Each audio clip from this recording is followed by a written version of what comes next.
Imagine a nation stronger than anyone who had ever lived. They built magnificent cities in the middle of the desert, with bodies as large as giants, and were undefeatable. But they vanished, leaving behind only sand and legend. Who were they? They were the people of Ad.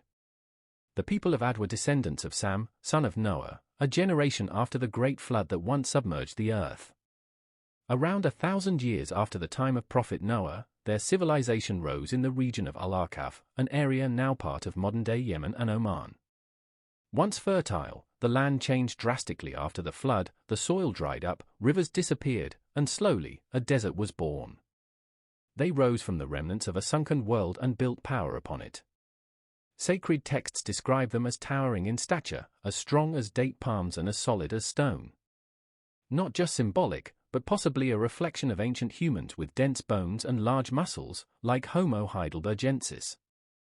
They built the city of Iram, with tall stone pillars, desert agriculture, and a feared empire. But they became arrogant. They said, "Who is stronger than us?" They forgot that human strength is nothing compared to the power of nature. And eventually, the punishment came. Not rain. Not an earthquake. But wind.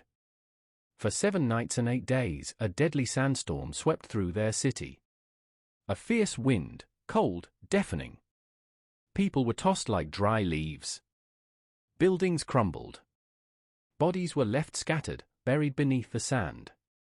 Today, researchers believe this may have been an extreme desert storm, like the Shomal, a type of Arabian desert wind that can last for days and destroy everything in its path. And perhaps, it was the result of natural changes following the Great Flood thousands of years earlier. The land that was once wet became desert. The waters that once nourished became storms.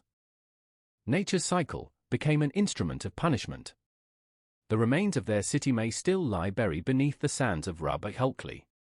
Or in the ruins of Ubar, a city discovered via NASA satellite in 1992. But the greatest lesson from this story is not where they were, but why they vanished. Because when humans believe they are invincible, nature steps in.